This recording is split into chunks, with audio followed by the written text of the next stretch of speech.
Chapter 5. Minnie Schultz, 2009. When Frank came home, Minnie met him at the door. She didn't say a word, just handed him the envelope containing the notice. "What's the matter?" Frank asked, trying to take her in his arms. "You been crying?" "Never mind," Minnie freed herself. "Just read what it says there." Frank read slowly, determinedly, his features contorted in concentration. Vocational Apt had terminated his schooling at the old grade school level, and while, like all students, he had been taught enough so that he could read the necessary advertising commercials, any printed message of this sort provided a definite challenge. Halfway through the notice, he started to scowl. What kind of monkey business is this? No monkey business. It's the new law. Everybody that gets married in Angelisco takes the shots from now on. Fella from State Hall, he told me when he delivered this. "We'll see about this," Frank muttered. "No damn government's going to tell me how to run my life. It's a free country, ain't so?" Minnie's mouth began to twitch. "They're coming back tomorrow morning," the fella said, "to give me the first shots. Gee, honey, I'm scared. Like, I don't want 'em." "That settles it," Frank said. "We're getting out of this place. Fast." "Where'd we go?" "Dunno. Someplace. Texas, maybe. I was listening to the casts at work today. They don't have this law in Texas. Not yet, anyway. Come on, start packing." "Packing? But how'll we get there?" "Fly. We'll jet right out." "You got priority reservations or something?" "No." The scowl returned to Frank's forehead. "But maybe if I pitch 'em a sob story, tell 'em it's our honeymoon, then we could—" Minnie shook her head. "It won't work, honey. You know that. Takes 6 months to get a priority clearance, or whatever they call it. Besides, your job and all. What'll you do in Texas? They've got your number listed here. Why, we couldn't even land. Like, I bet Texas is even more crowded than Angelisco these days, in the cities, and all the rest of it is agriculture project, isn't it?" Frank was leaning against the sink listening. Now he took 3 steps forward and sat down on the bed. He didn't look at her as he spoke. "Well, we got to do something," he said. "You don't want those shots, and that's for sure. Maybe I can have one of those other things instead, those what-do-you-call-ems." "You mean where they operate you like?"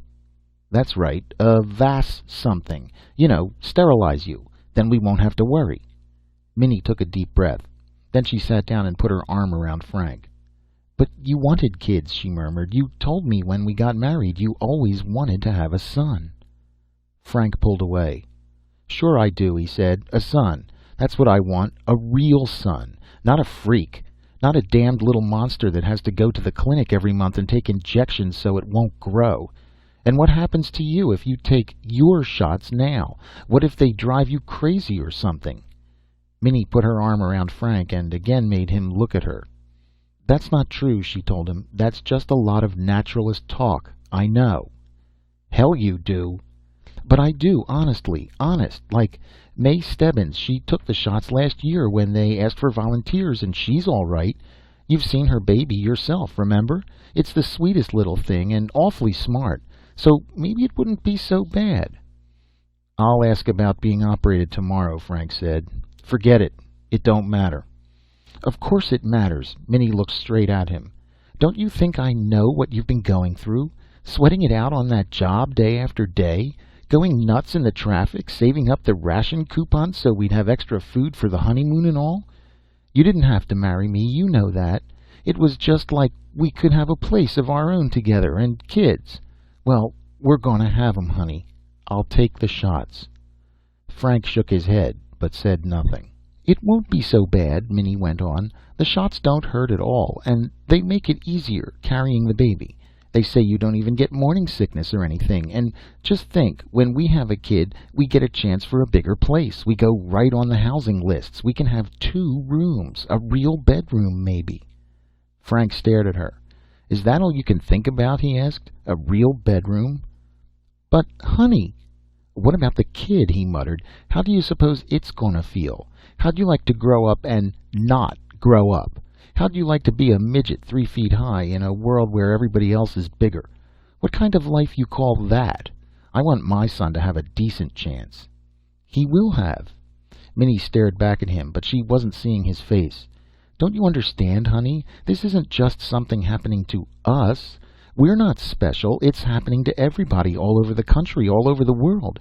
You see it in the casts, haven't you? Most states, they adopted the laws, and in a couple more years it'll be the only way anyone will ever have kids. 10, 20 years from now, the kids will be growing up. Ours won't be different then, because from now on, all the kids will be just like he is, the same size.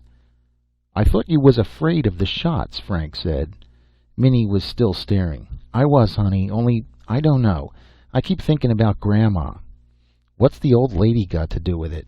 Well, I remember when I was a little girl, like how my grandma always used to tell me about her grandma when she was a little girl. She was saying about how in the old days, before there even was an Angelisco, when her grandma came out here in a covered wagon. Just think, honey, she was younger than I am, and she come thousands and thousands of miles in a wagon, with real horses like. Wasn't any houses, no people or nothing, except Indians that shot at them. And they climbed up the mountains, and they crossed over the deserts, and went hungry and thirsty, and had fights with those Indians all the way.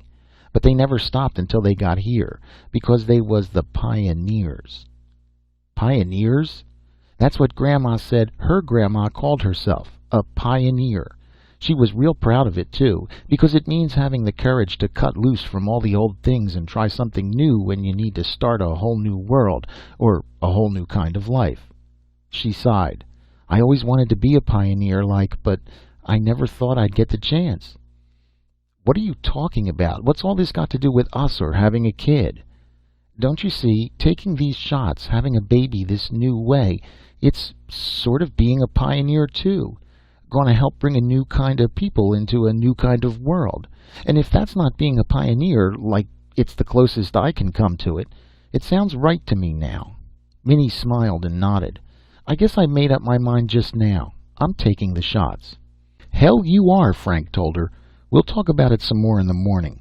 But Minnie continued to smile. And that night, as she lay in the utility bed, the squeaking of the springs became the sound of turning wheels. The plastic walls and the ceiling of the 18th floor apartment turned into billowing canvas, and the thunder of the passing jets transformed itself into the drumming hoofbeats of a million buffalo. Let Frank talk to her again in the morning if he liked, Minnie thought. It wouldn't make any difference now, because you can't stop us pioneers. End of Chapter 5 of This Crowded Earth by Robert Bloch.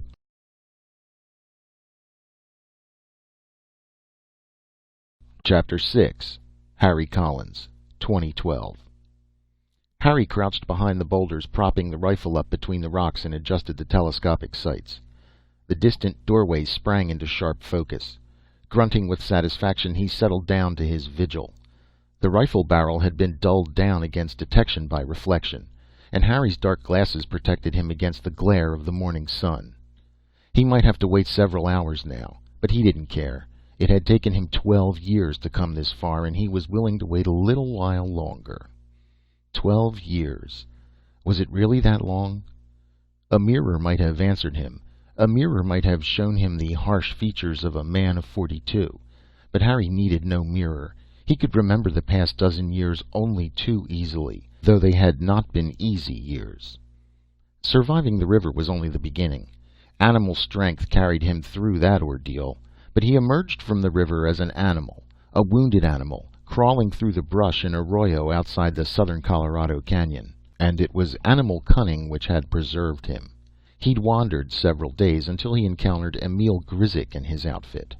By that time he was half-starved and completely delirious. It took a month until he was up and around again. But Emil and the boys had nursed him through.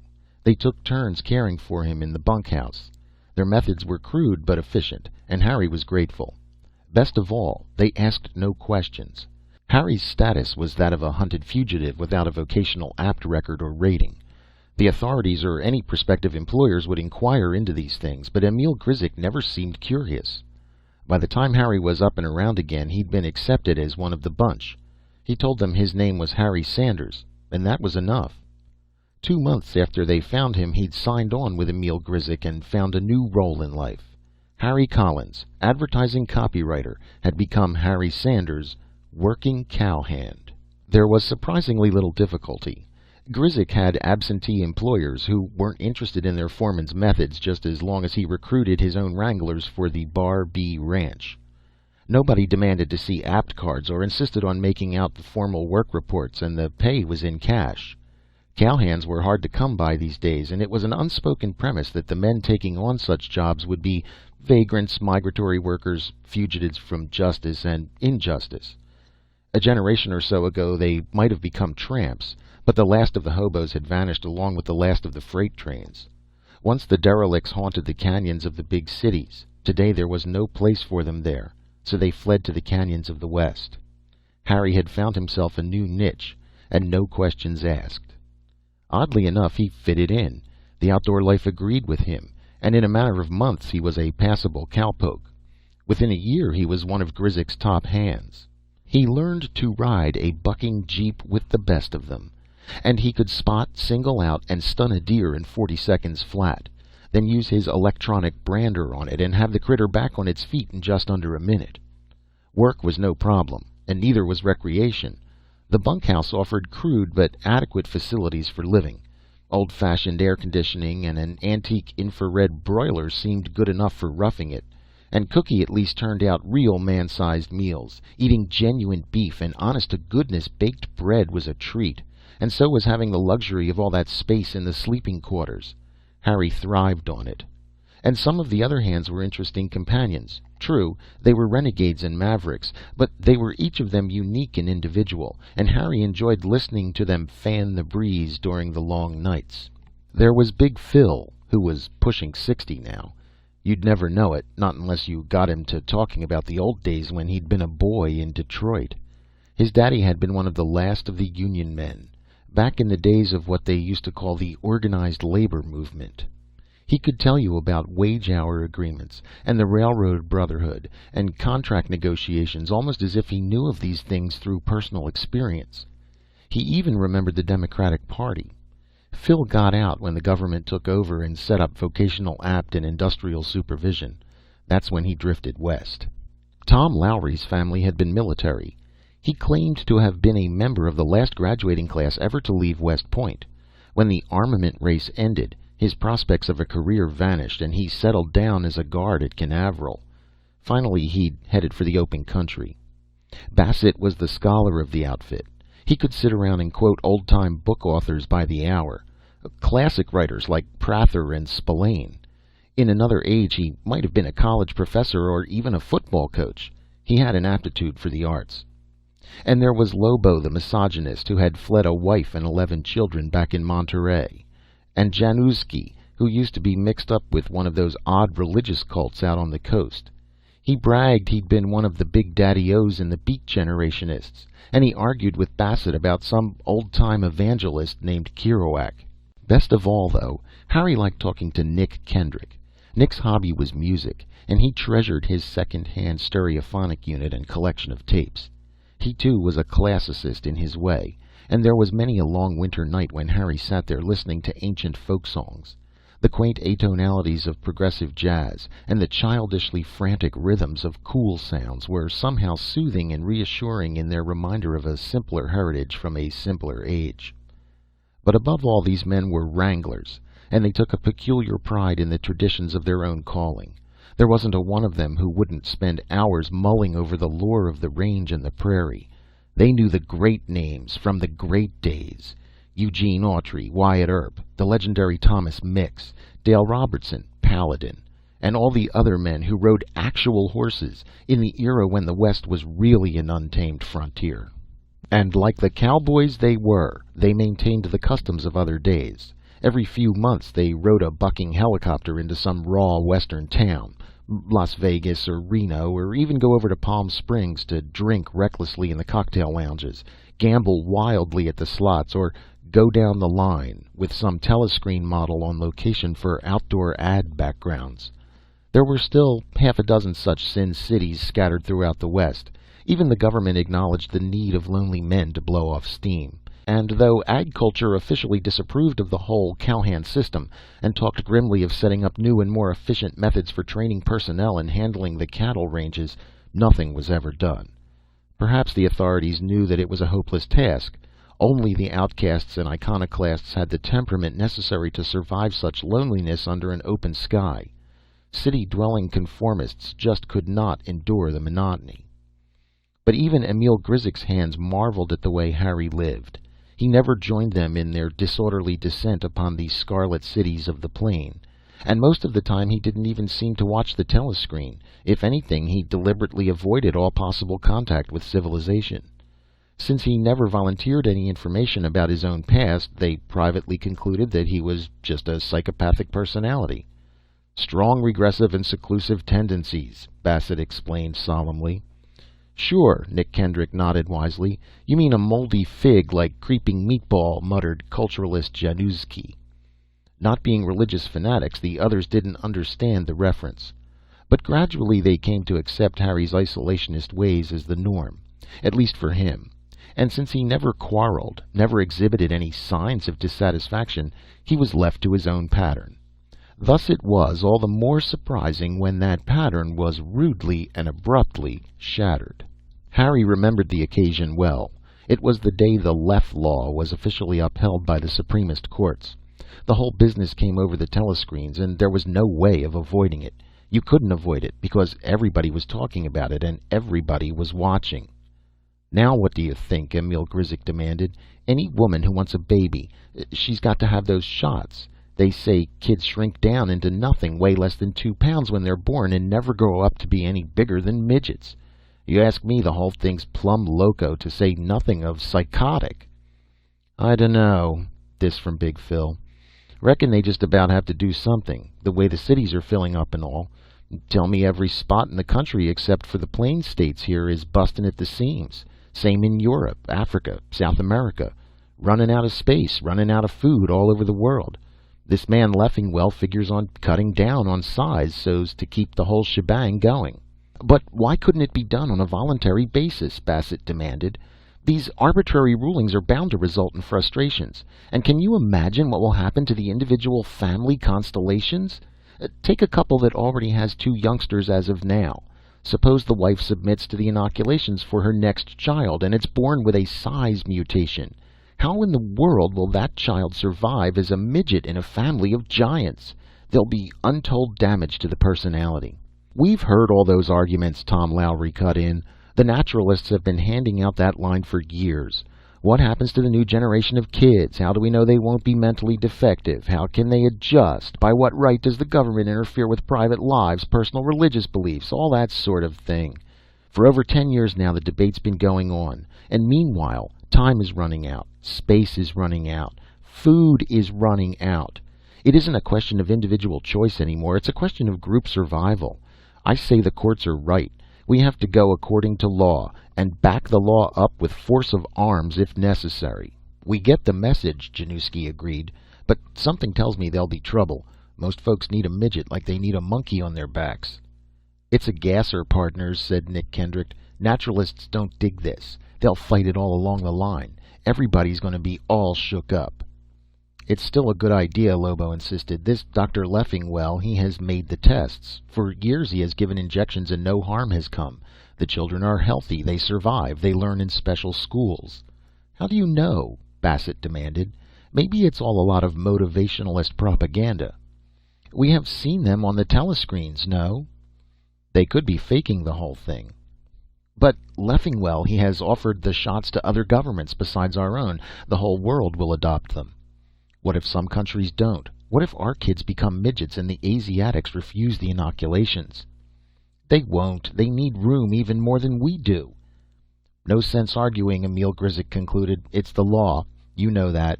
And if you don't like it, join the naturalists. He chuckled. But better hurry. Something tells me there won't be any naturalists around after a couple of years. Now that there's a Leff Law, the government isn't likely to stand for too much criticism. He turned to Harry. What do you think? He asked. Harry shrugged. No comment, he said. But the next day he went to Grizek and demanded his full pay. Leaving? Grizek muttered. I don't understand. You've been with us almost 5 years. Where are you going? What do you intend to do?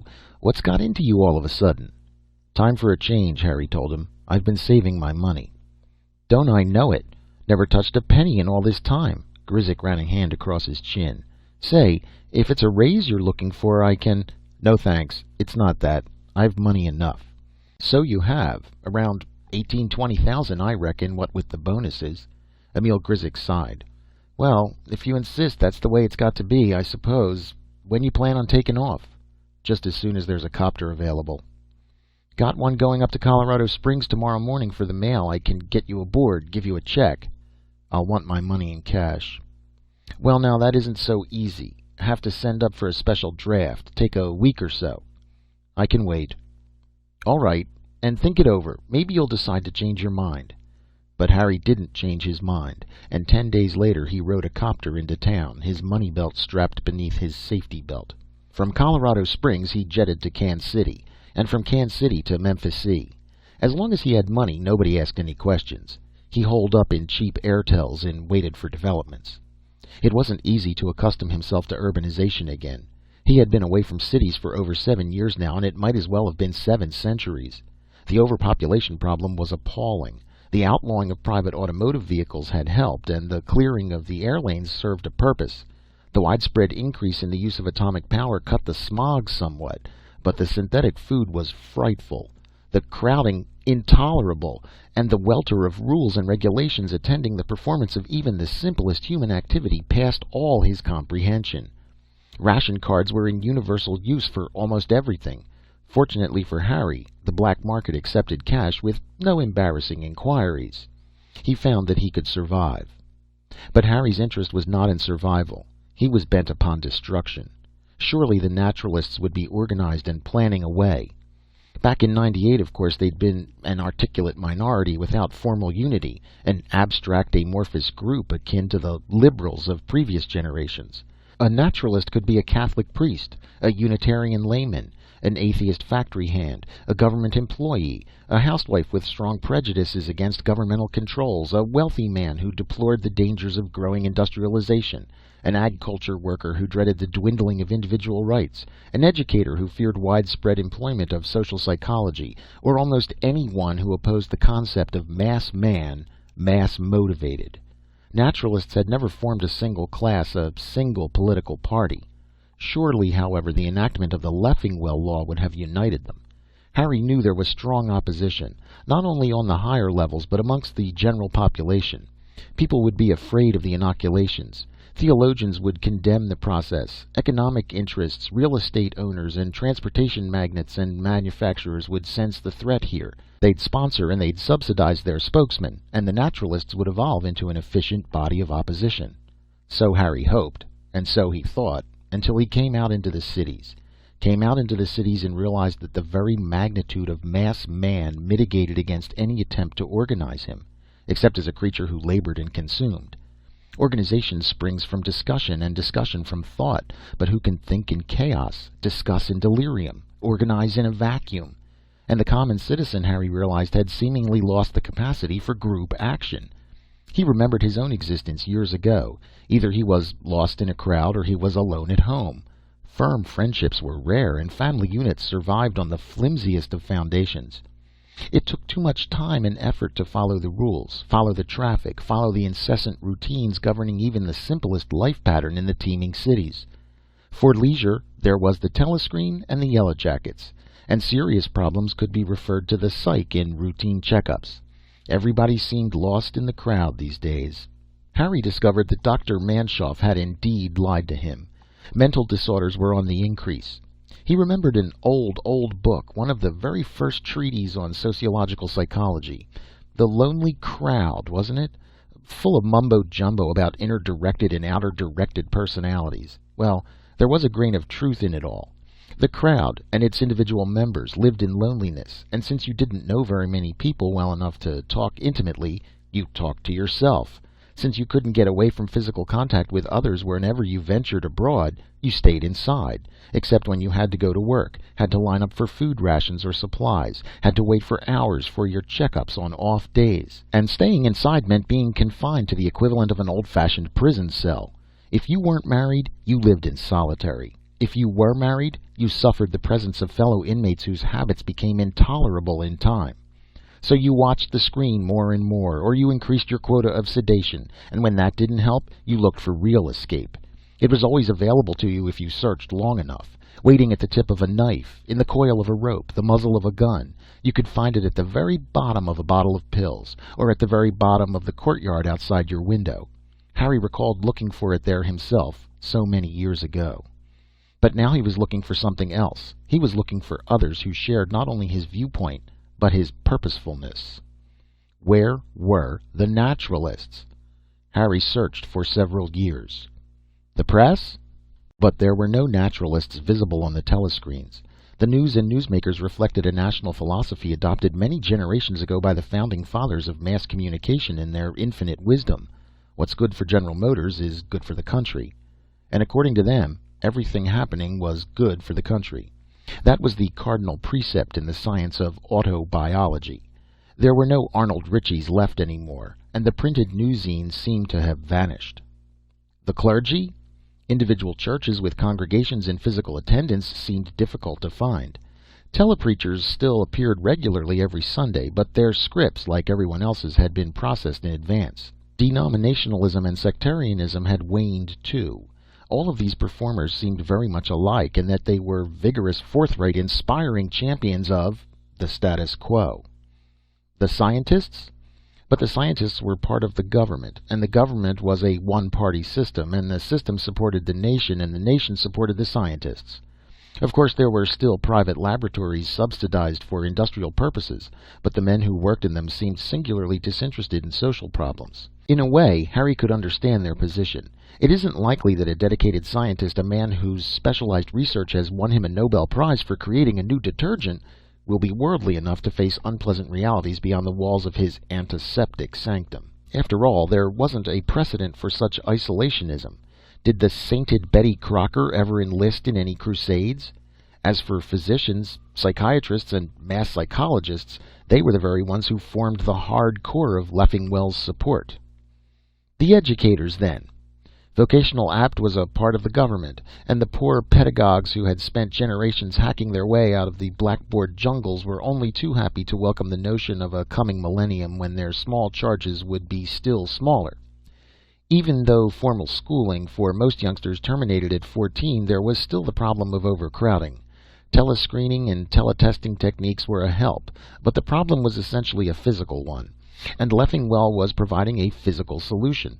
Besides, the educators had been themselves educated through Vocational Apt, and while they and the government fervently upheld the principles of freedom of speech, they had to draw the line somewhere. As everyone knows, freedom of speech does not mean freedom to criticize. Businessmen? Perhaps there were some disgruntled souls in the commercial community whose secret heroes were the oil tycoons of a bygone era, or the old-time stock exchange clan united under the totems of the bull or the bear. But the day of the rugged individualist was long departed. Only the flabby individualist remained, and he had the forms to fill out, and the inspectors to contend with, and the rationing to worry about, and the taxes to meet, and the quotas to fulfill. But in the long run, he managed. The businessman worked for the government, but the government also worked for him.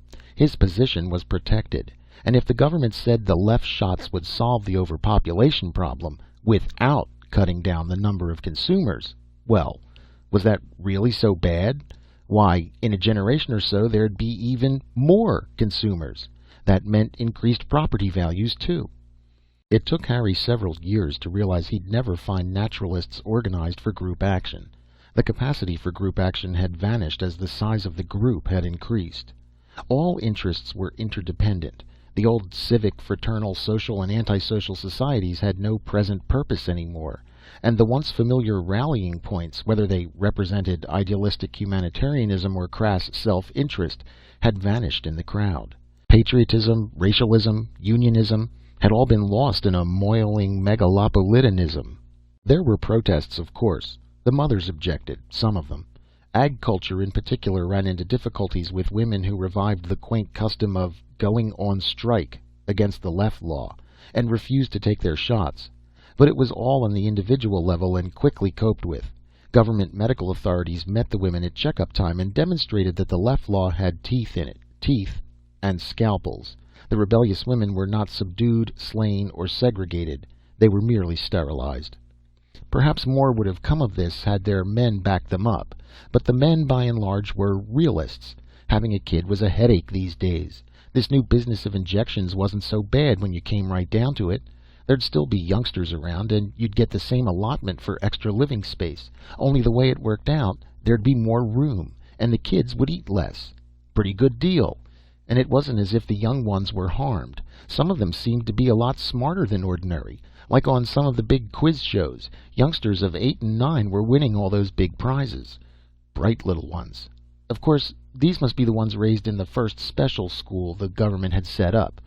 They said old Leffingwell, the guy who invented the shots, was running it himself, sort of experimenting to see how this new crop of kids would make out. It was when Harry learned about the school that he knew what he must do. And if nobody else would help him, he'd act on his own. There might not be any help from organized society, but he still had disorganized society to turn to. He spent the next 2 years and the last of his money finding a way. The pattern of criminality had changed too, and it was no easy matter to find the assistance he needed. About the only group crime still flourishing was hijacking. It took him a long while to locate a small undercover outfit which operated around St. Louis and arrange to obtain a helicopter and pilot. Getting hold of the rifle was still more difficult, but he managed. And by the time everything was assembled, he'd found out what he needed to know about Dr. Leffingwell and his school.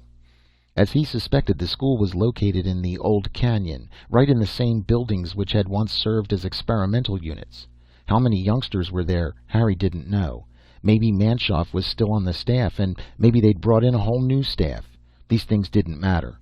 What mattered was that Leffingwell was on the premises, and a man who knew his way about, a man who worked alone and to a single purpose, could reach him. Thus it was that Harry Collins crouched behind the boulder that bright May morning and waited for Dr. Leffingwell to appear. The helicopter had dropped him at the upper end of the canyon the day before, giving him a chance to reconnoiter and familiarize himself with the terrain once again. He'd located Leffingwell's quarters, even seen the man through one of the lower windows. Harry had no trouble recognizing him. The face was only too familiar from 1,000 casts viewed on 1,000 screens. Inevitably, sometime today, he'd emerge from the building, and when he did, Harry would be waiting. He shifted behind the rocks and stretched his legs. 12 years had passed, and now he'd come full circle. The whole business had started here, and here it must end. That was simple justice. It is justice, Harry told himself. It's not revenge, because there'd be no point to revenge. That was only melodramatic nonsense. He was no Monte Cristo come to wreak vengeance on his cruel oppressors, and he was no madman, no victim of monomaniacal obsession. What he was doing was the result of lengthy and logical consideration. If Harry Collins, long-time fugitive from a government treatment center, tried to take his story to the people, he'd be silenced without a hearing. But his story must be heard.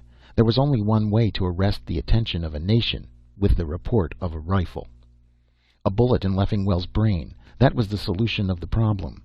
Overnight the assassin would become a national figure. They'd undoubtedly try him and undoubtedly condemn him. But first he'd have his day in court. He'd get a chance to speak out. He'd give all the voiceless, unorganized victims of the left law a reason for rebellion, and offer them an example.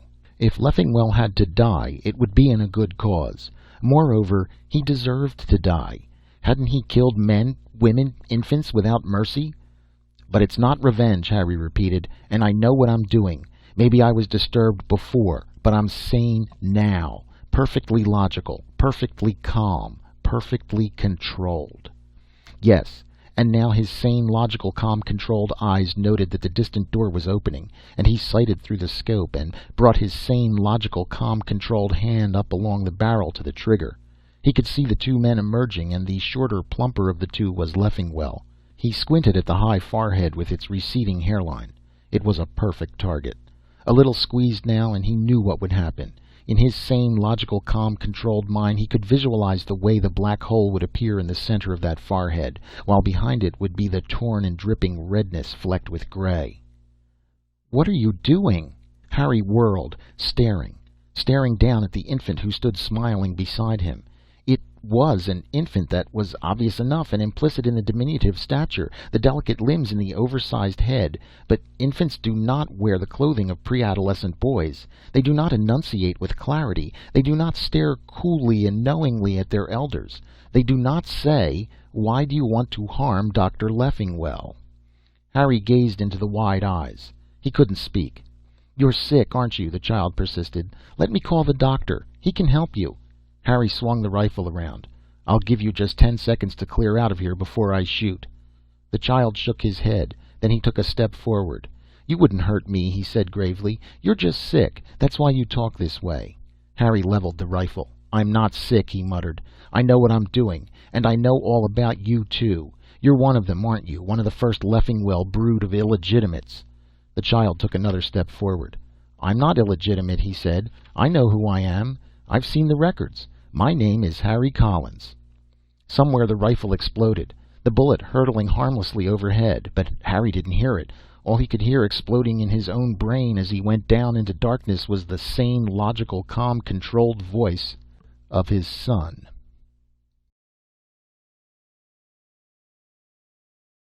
End of Chapter 6 of This Crowded Earth by Robert Bloch.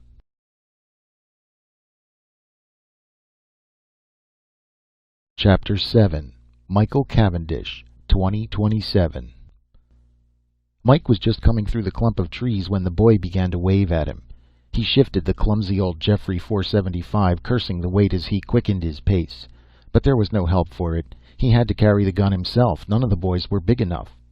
He wondered what it had been like in the old days when you could get full-sized bearers. There used to be game all over the place, too, and a white hunter was king. And what was there left now? Nothing but pygmies, all of them, scurrying around and beating the brush for dibatags and gerenics. When he was still a boy, Mike had seen the last of the big antelopes go, the last of the wildebeests and zebra, too. Then the carnivores followed, the lions and the leopards. Simba was dead. And just as well. These natives would never dare to come out of the villages if they knew any lions were left. Most of them had gone to Cape and the other cities anyway. Handling cattle was too much of a chore, except on a government farm. Those cows looked like moving mountains alongside the average boy. Of course there were still some of the older generation left, Kikiyu and even a few Watusi, but the free inoculations had begun many years ago, and the life cycle moved at an accelerated pace here. Natives grew old and died at 30, they matured at 15. Now, with the shortage of game, the elders perished still more swiftly, and only the young remained outside the cities and the farm projects. Mike smiled as he waited for the boy to come up to him. He wasn't smiling at the boy. He was smiling at himself for being here. He ought to be in Cape, too, or Kenya Roby. Damned silly, this business of being a white hunter when there was nothing left to hunt. But somehow he'd stayed on since Dad died. There were a few compensations. At least here in the forests a man could still move about a bit, taste privacy and solitude and the strange exotic tropical fruit called loneliness. Even that was vanishing today. It was compensation enough, perhaps, for lugging this damned Jeffrey. Mike tried to remember the last time he'd fired it at a living target. A year? 2 years? Yes, almost 2. That gorilla up in Ruwenzori country. At least the boys swore it was Ngagi. He hadn't hit it anyway. Got away in the darkness. Probably he'd been shooting at a shadow. There were no more gorillas. Maybe they'd been taking the shots too. Perhaps they'd all turned into rhesus monkeys. Mike watched the boy run towards him. It was a good 500 yards from the riverbank, and the short brown legs couldn't move very swiftly. He wondered what it felt like to be small. One's sense of proportion must be different, and that in turn would affect one's sense of values. What values applied to the world about you when you were only 3 feet high? Mike wouldn't know. He was a big man, almost 5'7". Sometimes Mike reflected on what things might be like if he'd been born, say, 20 years later. By that time almost everyone would be a product of left shots, and he'd be no exception. He might stay with people his own age in Kenya Roby without feeling self-conscious, clumsy, conspicuous. Pressed, he had to admit that was part of the reason he preferred to remain out here at Dad's old place. He could tolerate the stares of the natives, but whenever he ventured into a city he felt awkward under the scrutiny of the young people. The way those teenagers looked up at him made him feel a monster, rather. Better to endure the monotony, the emptiness out here, yes, and wait for a chance to hunt, even though 9 times out of 10 it turned out to be a wild goose chase. During the past year or so Mike had hunted nothing but legends and rumors, spent his time stalking shadows. Then the villagers had come to him 3 days ago with their wild story. Even when he heard it he realized it must be pure fable, and the more they insisted, the more they protested, the more he realized it simply couldn't be. Still, he'd come, anything to experience some action, anything to create the illusion of purpose, of "Tembo!" shrieked the boy, excited beyond all pretense of caution. "Up ahead, in the river! You come quick, you see!" No, it couldn't be. The government surveys were thorough. The last record of a specimen dated back over a half-dozen years ago. It was impossible that any survivors remained, and all during the safari these past days, not a sign or a print or a spoor. "Tembo!" shrilled the boy. "Come quick!" Mike cradled the gun and started forward. The other bearers shuffled behind him, unable to keep pace because of their short legs, and he suspected unwilling to do so for fear of what might lie ahead. Halfway towards the river bank, Mike halted. Now he could hear the rumbling, the unmistakable rumbling, and now he could smell the rank mustiness borne on the hot breeze. Well, at least he was downwind. The boy behind him trembled, eyes wide. He had seen something, all right. Maybe just a crocodile, though. Still some crocs around, and he doubted if any young native would know the difference. Nevertheless, Mike felt a sudden urge of unfamiliar excitement, half expectancy and half fear. Something wallowed in the river, something that rumbled and exuded the stench of life. Now they were approaching the trees bordering the bank. Mike checked his gun carefully. Then he advanced until his body was aligned with the trees. From here he could see and not be seen. He could peer down at the river, or the place where the river had been during the rainy season long past. Now it was nothing but a mud wallow under the glaring sun, a huge mud wallow pitted with deep circular indentations and dotted with dung. But in the middle of it stood Tembo. Tembo was a mountain. Tembo was a black block of breathing basalt. Tembo roared and snorted and rolled red eyes. Mike gasped. He was a white hunter, but he'd never seen a bull elephant before, and this one stood 11 feet at the shoulders if it stood an inch, the biggest creature walking the face of the earth. It had risen from the mud, abandoned its wallowing as its trunk curled about, sensitive to the unfamiliar scent of man. Its ears rose like the outspread wings of some gigantic jungle bat. Mike could see the flies buzzing around the ragged edges. He stared at the great tusks that were veined and yellowed and broken. Once men had hunted elephants for ivory, he remembered. But how could they? Even with guns, how had they dared to confront a moving mountain? Mike tried to swallow, but his throat was dry. The stock slipped through his clammy hands. "Shoot!" implored the boy beside him. "You shoot now!" Mike gazed down. The elephant was aware of him. It turned deliberately, staring up the bank as it swayed on the 4 black pillars of its legs. Mike could see its eyes, set in a mass of grayish wrinkles. The eyes had recognized him. They knew, he realized. The eyes knew all about him, who he was and what he had come here to do. The eyes had seen man before, perhaps long before Mike was born. They understood everything, the gun and the presence and the purpose. "Shoot!" the boy cried, not bothering to hold his voice down any longer, for the elephant was moving slowly towards the side of the wallow, moving deliberately to firmer footing. And the boy was afraid. Mike was afraid too, but he couldn't shoot. "No," he murmured. "Let him go. I can't kill him." "You must," the boy said. "You promise. Look, all the meat for 2, 3 villages." Mike shook his head. "I can't do it," he said. "That isn't meat. That's life. Bigger life than we are. Don't you understand? Oh, the bloody hell with it. Come on." The boy wasn't listening to him. He was watching the elephant, and now he started to tremble, for the elephant was moving up onto solid ground. It moved slowly, daintily, almost mincing as its legs sampled the surface of the shore. Then it looked up, and this time there was no doubt as to the direction of its gaze. It stared intently at Mike and the boy on the bank. Its ears fanned, then flared.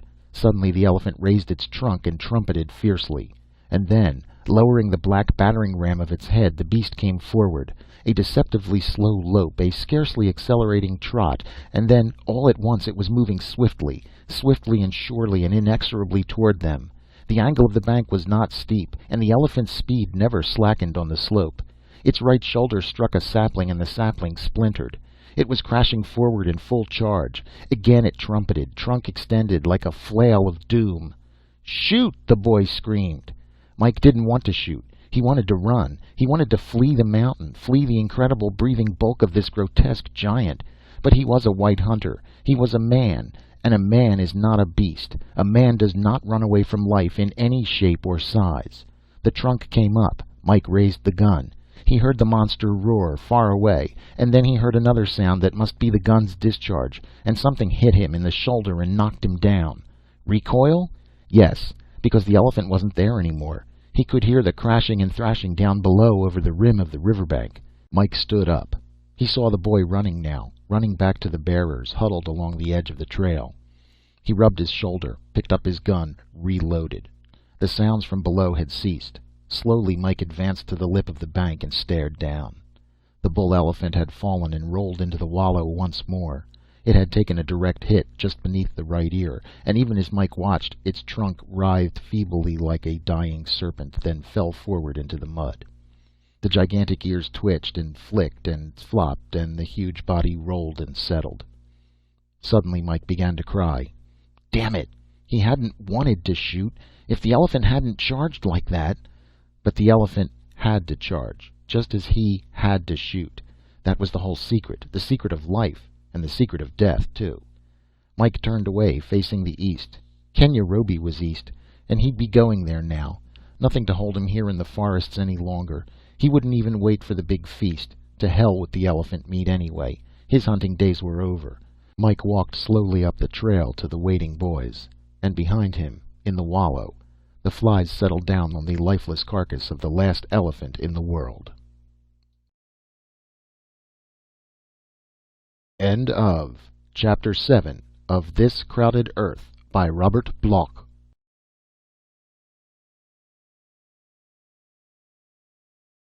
Chapter 8. Harry Collins, 2029. The guards at Stark Falls were under strict orders not to talk. Each prisoner here was exercised alone in a courtyard runway, and meals were served in the cells. The cells were comfortable enough, and while there were no telescreens, books were available. Genuine old-style books, which must have been preserved from libraries dismantled 50 years ago or more.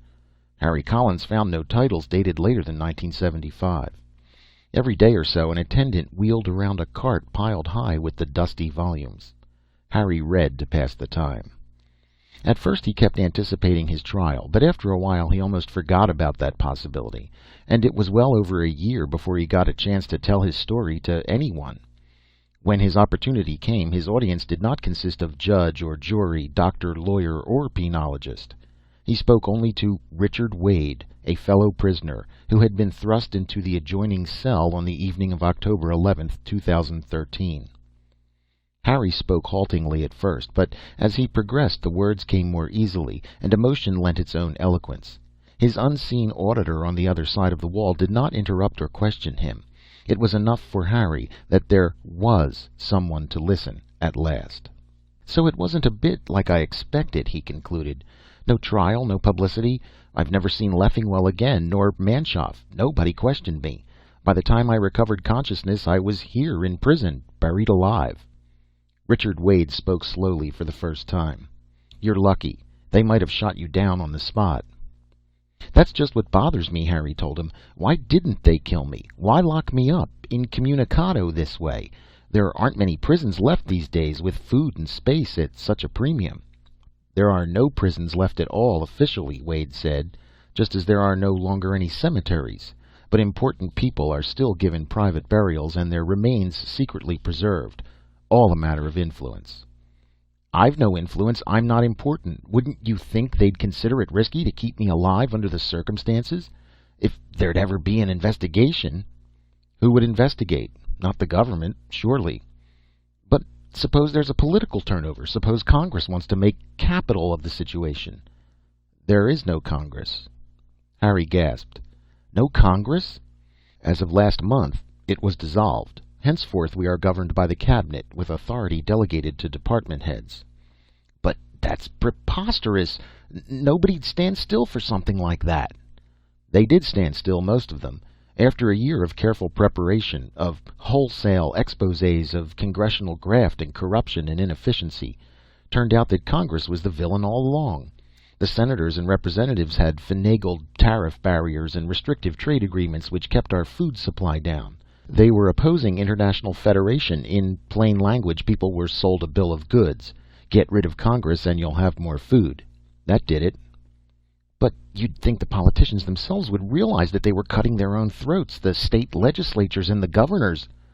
Legislatures were dissolved by the same agreement, Wade went on. There are no states anymore, just governmental districts based upon sensible considerations of area and population.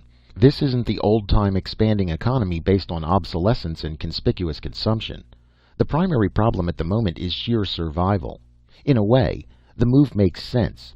Old-fashioned political machinery couldn't cope with the situation. There's no time for debate when instantaneous decisions are necessary to national welfare. You've heard how civil liberties were suspended during the old wars.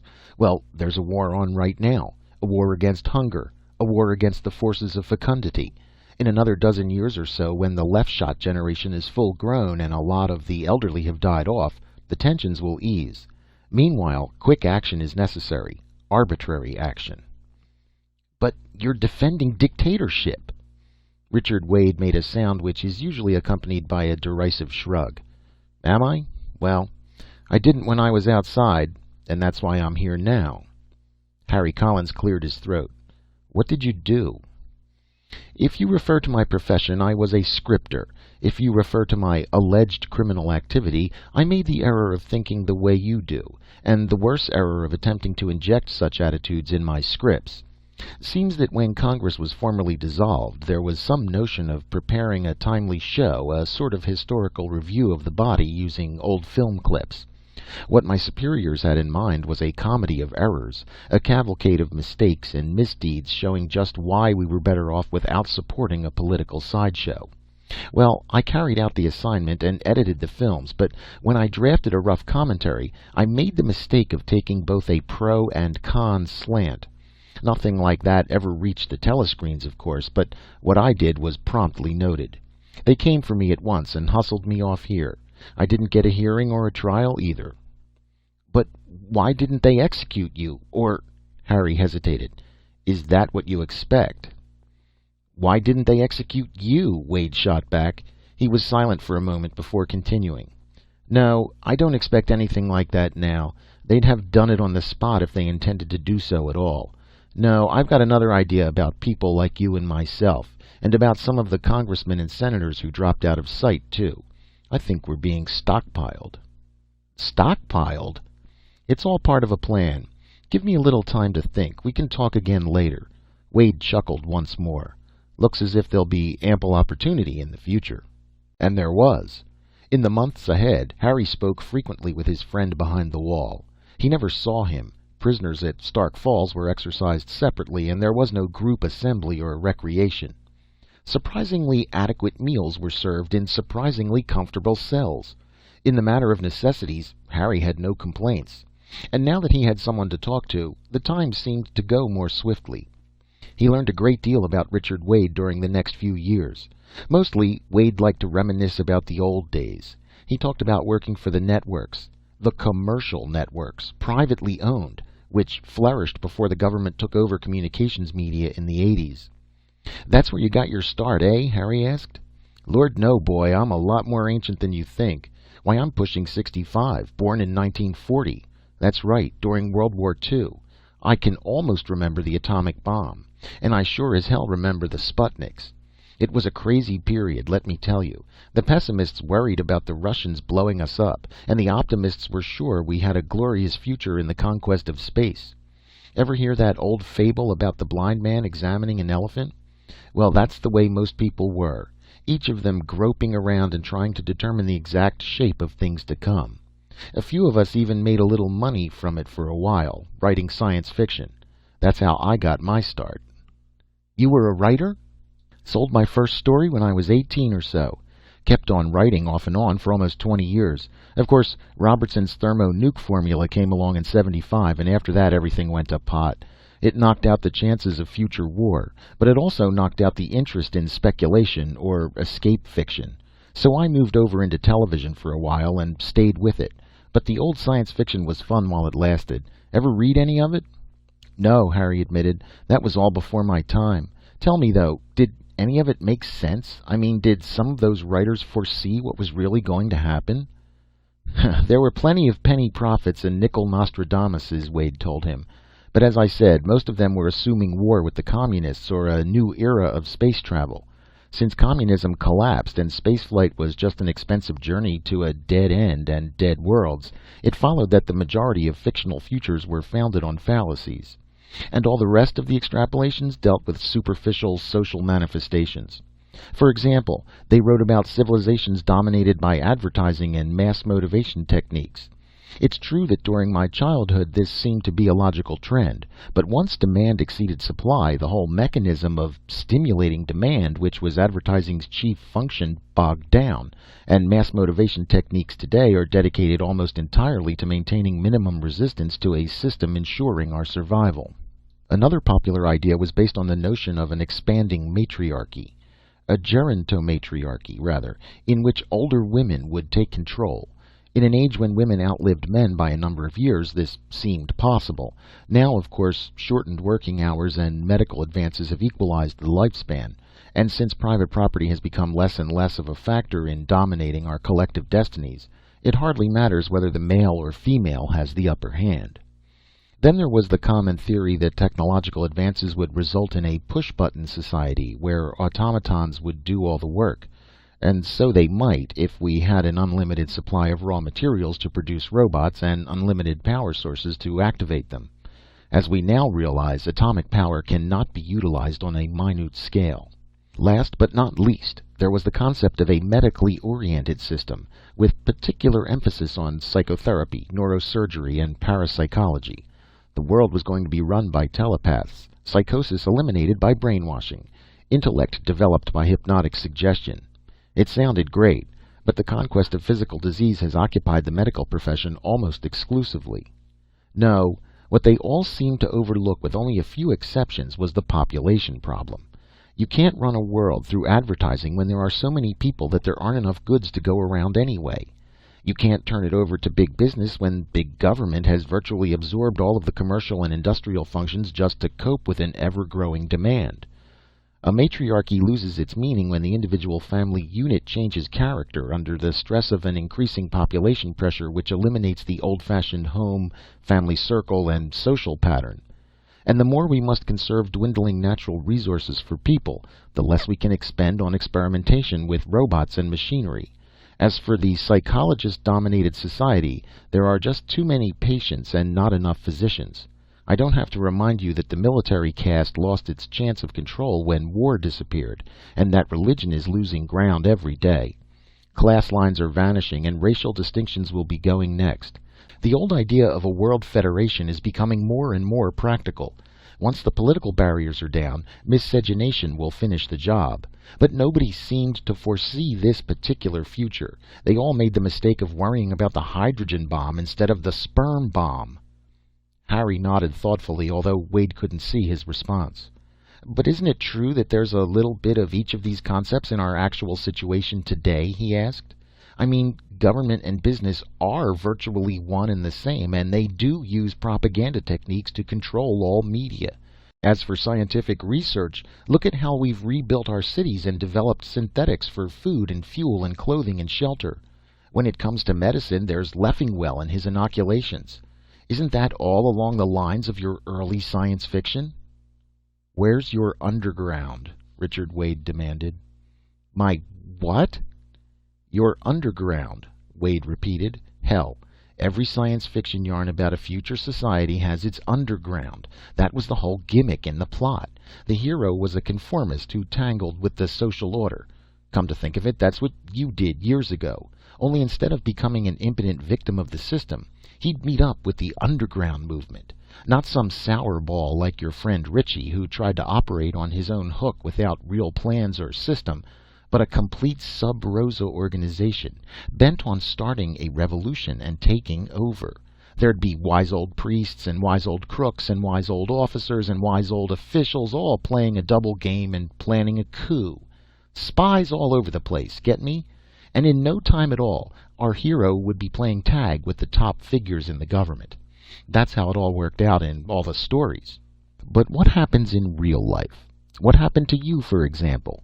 You fell for a series of stupid tricks, stupidly perpetrated, because the people in power are people, and not the kind of synthetic super-intellects dreamt up by frustrated fiction fabricators. You found out that the logical candidates to constitute an underground were the naturalists. Again, they were just ordinary individuals with no genius for organization. As for coming in contact with key figures, you were actually on hand when Leffingwell completed his experiments, and you came back years later to hunt him down. Very much in the heroic tradition, I admit, but you never saw the man except through the telescopic sights of your rifle. That was the end of it. No modern-day Machiavelli has hauled you in to play cat-and-mouse games with you, and no futuristic Freud has bothered to wash your brain or soft-soap your subconscious. You just aren't that important, Collins. But they put me in a special prison. Why? Who knows? They put me here, too. You said something once about stockpiling us. What did you mean? Well, it was just an old science fiction idea. I suppose I'll tell you about it tomorrow, eh? And so the matter and Harry Collins rested for the night. The next day, Richard Wade was gone. Harry called to him, and there was no answer. He cried out, and he cursed, and he paced his cell, and he walked alone in the courtyard, and he begged the impassive guards for information. And he sweated, and he talked to himself, and he counted the days, and he lost count of the days. Then, all at once, there was another prisoner in the adjacent cell, and his name was William Chang, and he was a biologist. He was reticent about the crime he had committed, but quite voluble about the crimes committed by others in the world outside. Much of what he said about genes and chromosomes and recessive characteristics and mutation seemed incomprehensible to Harry. But in their talks one thing emerged clearly enough. Chang was concerned for the future of the race. Leffingwell should have waited, he said. It's the second generation that will be important, as I tried to tell my people. Is that why you're here? Chang sighed. I suppose so. They wouldn't listen, of course. Overpopulation has always been the curse of Asia, and this seemed to be such an obvious solution, but who knows? The time may come when they need men like myself. So you were stockpiled too. What's that? Harry told him about Richard Wade's remarks, and together they tried to puzzle out the theory behind them. But not for long, because once again Harry Collins awoke in the morning to find the adjoining cell empty, and once again he was alone for a long time. At last a new neighbor came. His name was Lars Nilstrom. Nilstrom talked to him of ships and shoes and sealing wax and the 1,001 things men will discuss in their loneliness and frustration, including, inevitably, their reason for being here. Nilstrom had been an instructor under Vocational Apt, and he was at a loss to explain his presence at Stark Falls. When Harry spoke of the stockpiling theory, his fellow prisoner demurred. It's more like Kafka than science fiction, he said, but then, I don't suppose you've ever read any Kafka. Yes, I have, Harry told him. Since I came here, I've done nothing but read old books. Lately, they've been giving me microscans. I've been studying up on biology and genetics. Talking to Chang got me interested. In fact, I'm really going in for self-education. There's nothing else to do. Self-education? That's the only method left nowadays. Nilstrom sounded bitter. I don't know what's going to become of our heritage of knowledge in the future. I'm not speaking of technological skill. So-called scientific information is carefully preserved, but the humanities are virtually lost. The concept of the well-rounded individual is forgotten. And when I think of the crisis to come... What crisis? A new generation is growing up. 10 or 15 years from now we'll have succeeded in erasing political and racial and religious divisions, but there'll be a new and more dangerous differentiation, a physical one. What do you think will happen when half the world is around 6 feet tall and the other half under 3? I can't imagine. Well, I can. The trouble is, most people don't realize what the problem will be. Things have moved too swiftly. Why, there were more changes in the last 100 years than in the previous 1,000, and the rate of acceleration increases. Up until now, we've been concerned about too rapid technological development, but what we have to worry about is social development. Most people have been conditioned to conform. Yes, that's our job in Vocational Apt, but the system only works when there's a single standard of conformity. In a few years there'll be a double one, based on size. What then? Harry wanted some time to consider the matter, but the question was never answered, because Lars Nilstrom went away in the night, as had his predecessors before him, and in succeeding interludes Harry came to know a half a dozen other transient occupants of the cell next to his. They came from all over, and they had many things to discuss, but always there was the problem of why they were there, and the memory of Richard Wade's premise concerning stockpiling. There came a time when the memory of Richard Wade merged with the memory of Arnold Ritchie. The past was a dim montage of life at the agency and the treatment center and the ranch, a recollection of lying on the riverbank with women in attitudes of opportuneness, or of lying against the boulders with a rifle. Somewhere there was an image of a child's wide eyes and a voice saying, "My name is Harry Collins." But that seemed very far away. What was real was the cell and the years of talking and reading the microscans and trying to find a pattern. Harry found himself describing it all to a newcomer who said his name was Austin, a soft-voiced man who became a resident of the next cell one day in 2029, and eventually he came to Wade's theory. Maybe there were a few wiser heads who foresaw a coming crisis, he concluded.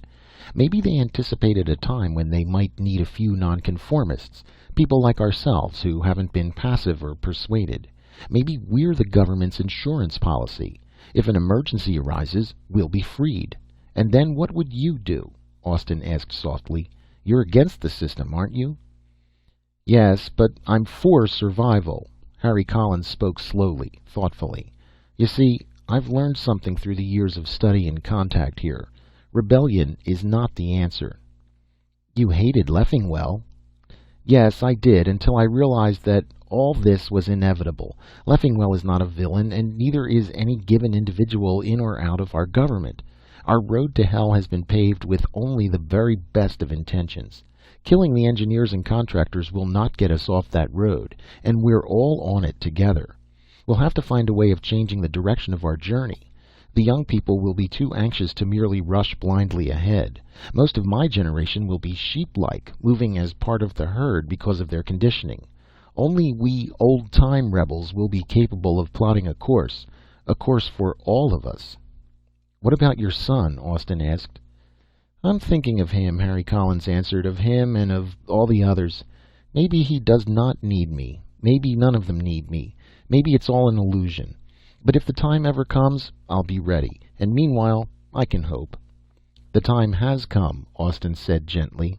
And then he was standing miraculously enough outside his cell and before the door to Harry's cell. And the door was opening. And once again Harry stared into the wide eyes he remembered so well. The same wide eyes set in the face of a full-grown man. A full-grown man 3 feet tall. He stood up shakily as the man held out his hand and said, "Hello, Father."